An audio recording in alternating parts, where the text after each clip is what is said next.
Hey guys, this is Cakechanaudio here, and today I decided to do something a little experimental. So I've been planning on doing something like this for a while because one day I was walking in a Barnes and Noble and I found a small book of Shakespeare's sonnets, and something you guys should know about me: I really love literature, Shakespeare poetry especially, so I had to get my own copy of his sonnets. So then I thought to myself, what if I do a ASMR type reading? How would that fare? So I decided that I was going to try and read 10 out of the 154 sonnets that Shakespeare wrote. I'm going to do this as a tiny experiment to see what you think. However, there is a catch to what I'm about to do.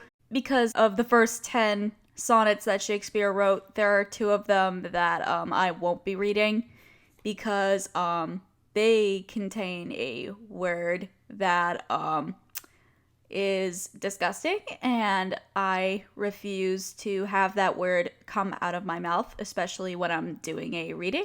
So just so you know, I am going to be skipping sonnets 1 and number 4 because of that one word. Again, I refuse to read.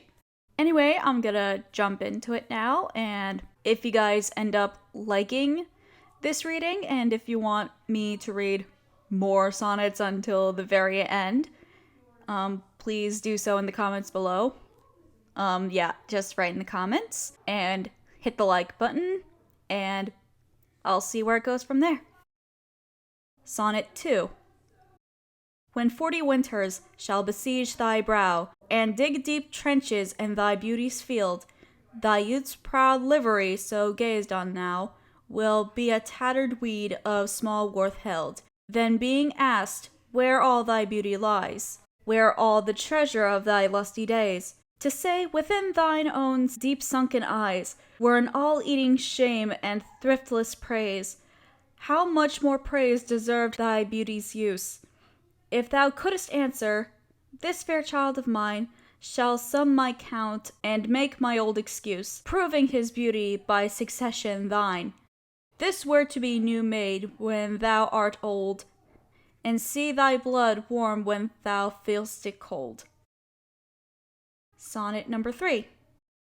Look in thy glass, and tell the face thou viewest, now is the time that face should form another, whose fresh repair if now thou not renewest, thou dost bejewel the world, unbless some mother, for where is she so fair whose unneared womb disdains the tillage of thy husbandry? Or who is he so fond will be the tomb of his self-love to stop posterity? Thou art thy mother's glass, and she in thee calls back the lovely April of her prime.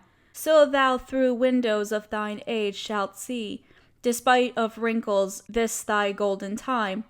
But if thou live, remembered not to be, die single, and thine image dies with thee. Sonnet number 5.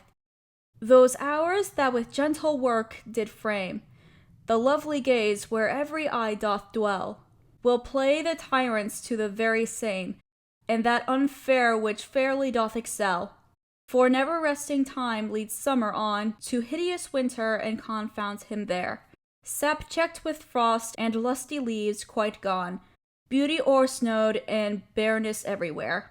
Then were not summer's distillation left, a liquid prisoner pent in the walls of glass. Beauty's effect with beauty were bereft, nor it, nor no remembrance of what it was. But flowers distilled through they with winter meet, least but their show, their substance still lives sweet. Sonnet number 6. Then let not be winter's ragged hand efface in thee thy summer ere thou be distilled. Make sweet some vial, treasure thou some place, with beauty's treasure ere it be self-killed. That use is not forbidden usury, which happies those that pay the willing loan. That's for it thyself to breed another thee, or 10 times happier, be it 10 for 1. 10 times thyself were happier than thou art. If 10 of thine 10 times refigured thee, then what could death do if thou shouldest depart, leaving thee living in posterity? Be not self-willed, for thou art much too fair to be death's conquest and make worms thine heir. Sonnet number 7.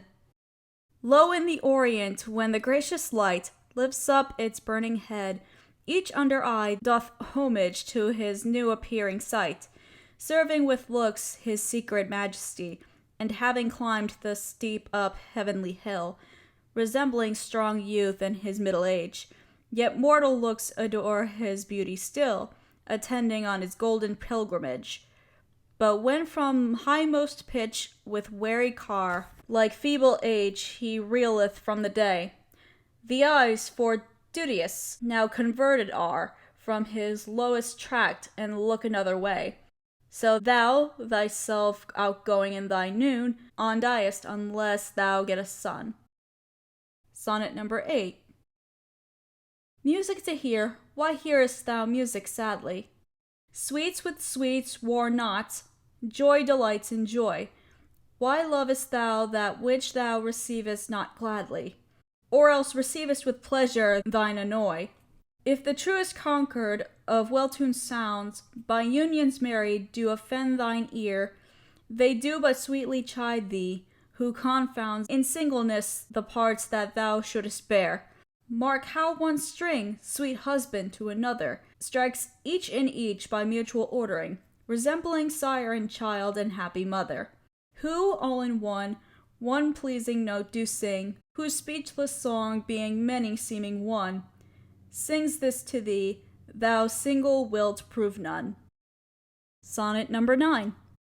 It is for fear to whet a widow's eye that art consumest thyself in single life. Ah, if thou issueless shall hap to die, the world will wail thee like a makeless wife. The world will be thy widow and still weep, that thou no form of thee hast left behind, when every private widow well may keep by children's eyes her husband's shape in mind. Look, what an unthrift in the world doth spend, shifts but his place, for still the world enjoys it. But beauty's waste hath the world an end, and keep unused the user so destroys it. No love towards others in that bosom sits, that on himself such a murderous shame commits. Sonnet number 10. For shame deny that thou bearest love to any, for thyself art so unprovident. Grant, if thou wilt, thou art beloved of many, but that thou none lovest is most evident. For thou art so possessed with murderous hate, that 'gainst thyself thou stickest not to conspire, seeking that beauteous roof to ruinate, which to repair should be thy chief desire. O change thy thoughts, that I may change my mind. Shall hate be fairer lodged than gentle love? Be as thy presence is gracious and kind, or to thyself at least kind-hearted prove. Make thee another self, for love of me, that beauty still may live in thine or thee.